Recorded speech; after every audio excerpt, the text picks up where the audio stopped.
The Giants have been unbelievable. But it was But like Lux and you have a Beanie and litmus. Urias. Like it was everyone. No, this was a huge series. In the grand scheme of things, no. Over a course of 162, every win kind of counts the same. But there are measuring stick series throughout the year. And the Dodgers are banged up. We got no Seager. Cody Bellinger's in the minors hitting tanks, by the way. He'll be back. Mookie Betts didn't even play yesterday.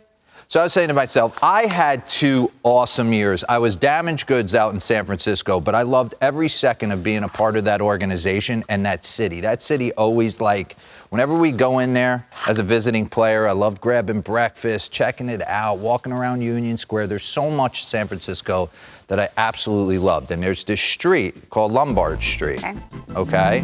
And it kind of stretches from the Embarcadero, which is down by Oracle Park, all the way up to the Presidio, Russian Hill area, and there are 8 hairpins. It's the most crooked street in the United States, they said. And that's why I felt like the Giants were on this smooth road, and all of a sudden they hit Lombard Street for the weekend. And on Friday, does anyone realize that Mookie Betts has actually one of the league leaders in doubles? He's tied for second with 15 doubles, and Trevor Bauer's an absolute workhorse, okay? 5-2 with a 1.98.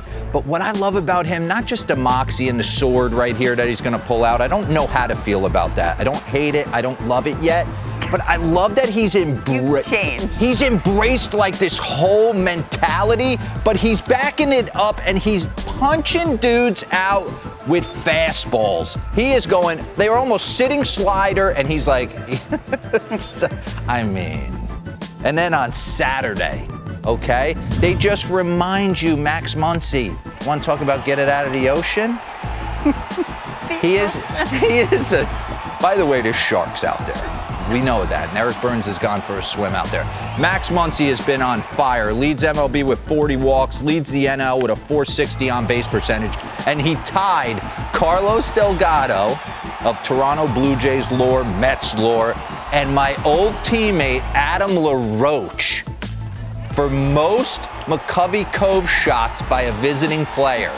So we had to go back in the archives. I told Bader, cook those up. That guy went for a swim. Look at this.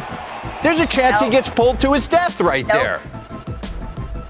And then on Sunday, and Saturday, and then Walker Buehler goes out and he's absolutely dominant. He's one of my favorite pitchers in the game to watch. He comes at you with just a steady diet, use the shadows to his advantage, gets fired up. Just unbelievable.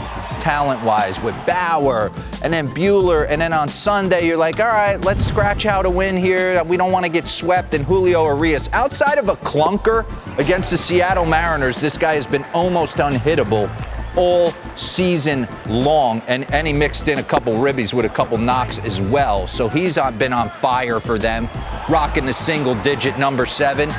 And Lauren, you're right. Gavin Lux has stepped up. You got to tip your cap to him.